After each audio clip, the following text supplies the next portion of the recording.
going to round out our panel and offer 5 observations from a political economist's perspective on the recent economic downturn, what's going on in Washington right now. First point is what's going on should really be no surprise. Sometimes we believe, like David, that more education will solve it, but there is a very difficult problem to fix that it's at the heart of today's dysfunction. And it's, at its core, it's the most glaring counterexample to Adam Smith's invisible hand theory, that people pursuing their own interests will make society better off. This problem comes up when you have a common pool resource and people, there are ill-defined property rights, and people are trying to establish property rights to that common pool resource. Zero-sum game that actually ends up with a negative-sum outcome. It's called the prisoner's dilemma. And it crops up in many different names and forms, but if individuals approach this as, I'm going to get my fair share, collectively we may end up being worse off. Best analogy I've ever heard is if you decided to go to dinner with 435 or 535 of your closest friends and agreed to split the check, and it became a common pool check, we'd get different behavior, where before you might have ordered the hamburger, the filet mignon might start to look a lot more attractive, or that second bottle of wine, or the second glass of wine. You think you've gotten your fair share, but in the end, you may end up with an upset stomach, as well as a pretty huge bill to pay. I lived for a while in LA. LA got a subway system, which any economic study, it doesn't make sense to have a subway system in LA. But LA got it because it was trying to get its fair share. 90% of the funding came from the federal government. And it was interesting, the 10% that came from the locality, they raised bus fares. And they lost more riders on bus traffic than they picked up on the subway. But they got their fair share. Entrepreneurship markets, by contrast, are positive-sum games. Solving this prisoner's dilemma is incredibly hard. And that's why we're still stuck with the problems of deficits and debt. In representative democracies, that's one of the core issues that remain to be solved. And it's interesting, also attributed to a research political scientist, we generally love our congressional rep, but hate Congress as a group. The same prisoner's dilemma problem is at the heart of the Affordable Care Act as we've been expanding the common pool. Anybody who thinks we're going to bend the cost curve downward is naive.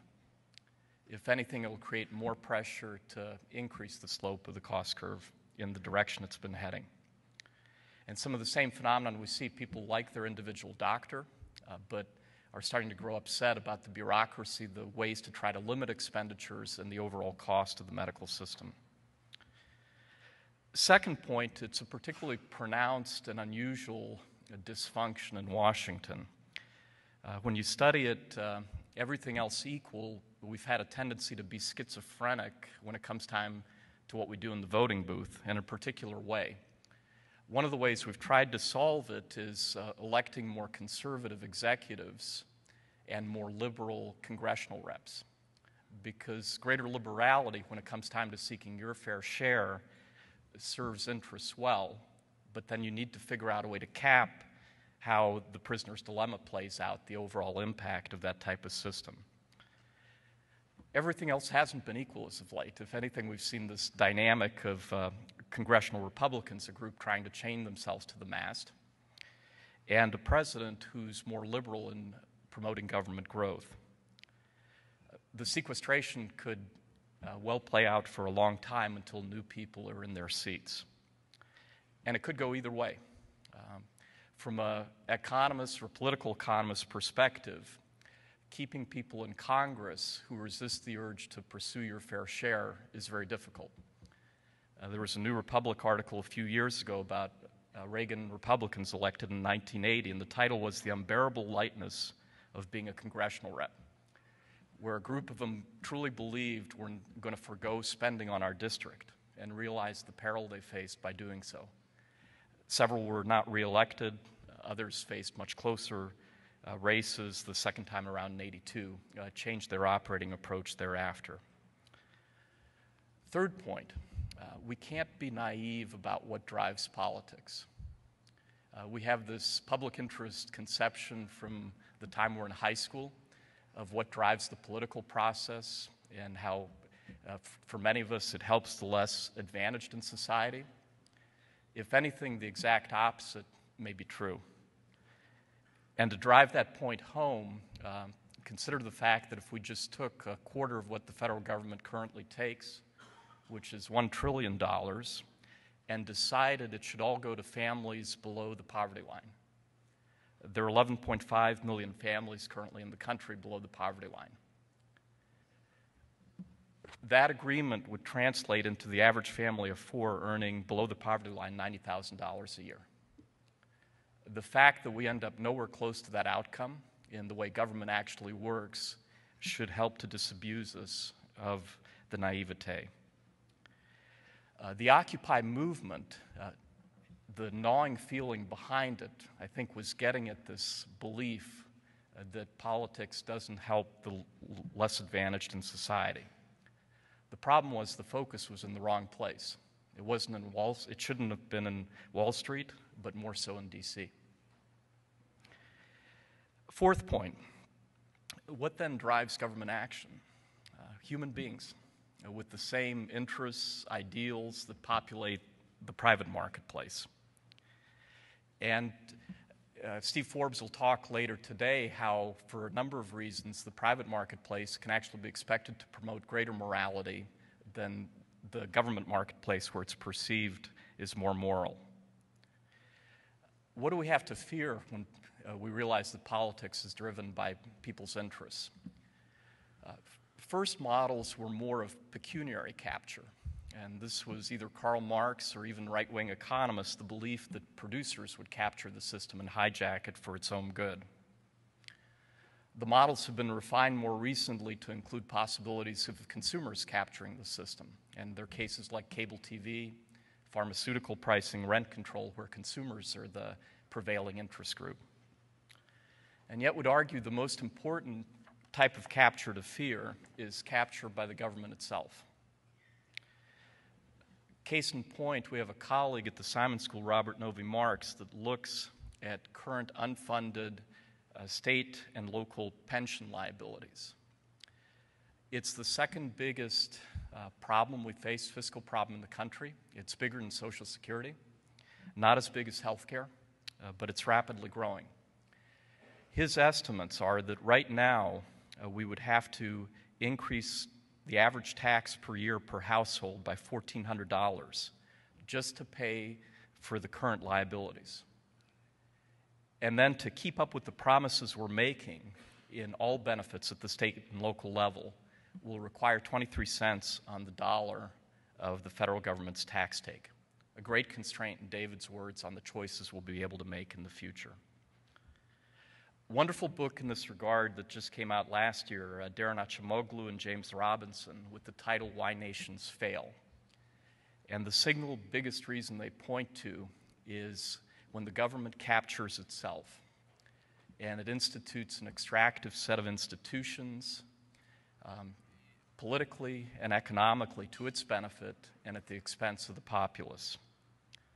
We need government to define property rights, to create markets, but the big danger is it can be captured by itself. And whether we point to Mugabe, Marcos, Louis XIV, Stalin, Perón, Chavez, we've seen the outcomes when that happens. Last point, we're doing surprisingly well in light of it all. That's because still a great portion of our sector is a positive-sum game. And a great delight as dean to meet with entrepreneurs or current students running with ideas, whether it's marketing innovations, technological innovations, financial innovations, 3D printing. There's some wonderful stuff adding value to society. And we can say to ourselves, look, we're not Cyprus, we're not Spain, we're not Italy, we're not Greece. China's growth may not be sustainable because of its political institutions. So in one sense, it's the old story about the two runners in Alaska that see the bear coming over the horizon, and they start running, and then one breaks out some running shoes, and the other partner says, "You're crazy, you're not going to be able to outrun the bear with the running shoes." And the person says, "Well, I just need to outrun you." It is a relative race in certain senses, but that would argue should still be small reassurance to us. If we really look in the mirror, past performance is no augur for future success. When we look, for example, at pension liabilities, we're not all that different from Greece. And we live in a world, too, that's much more interconnected to places like Greece and Cyprus than used to be the case. So what happens there also matters.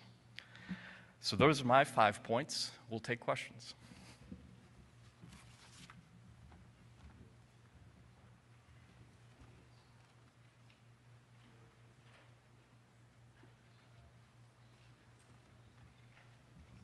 Ron. Well, this is both for you and Tom.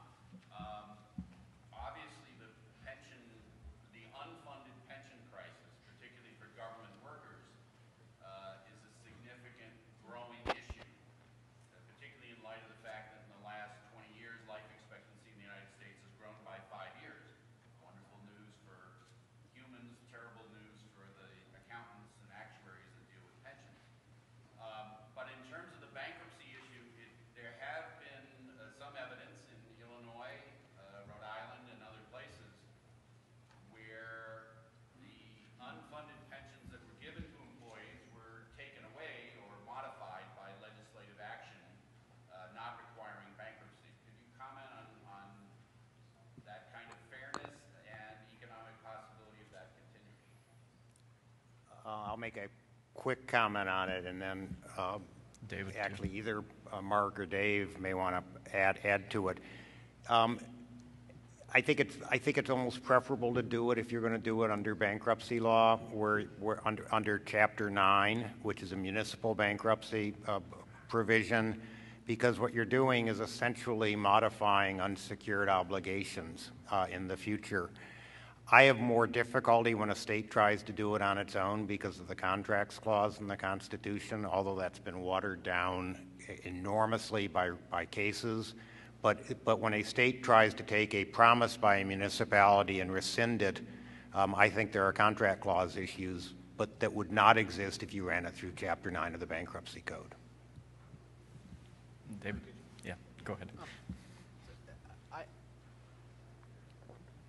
I think the important thing, I think we can have disagreements about how we should fix the problem. I think the important thing, though, is that these programs are allowed to fail in the sense that we don't merely find a way to prop them up, or, so that number that Robert Novi Marx has come up with maybe doesn't ever have to be paid, in the sense that we may just need to have more of these sorts of defaults in order to send a message that the status quo is unacceptable. And legislation might be one way to do that. I agree with Tom that we want to preserve contracts law, but I think now is the time, when we're early on in this crisis, to send a signal of strength that these programs are not inviolate, that these are promises, but you know what?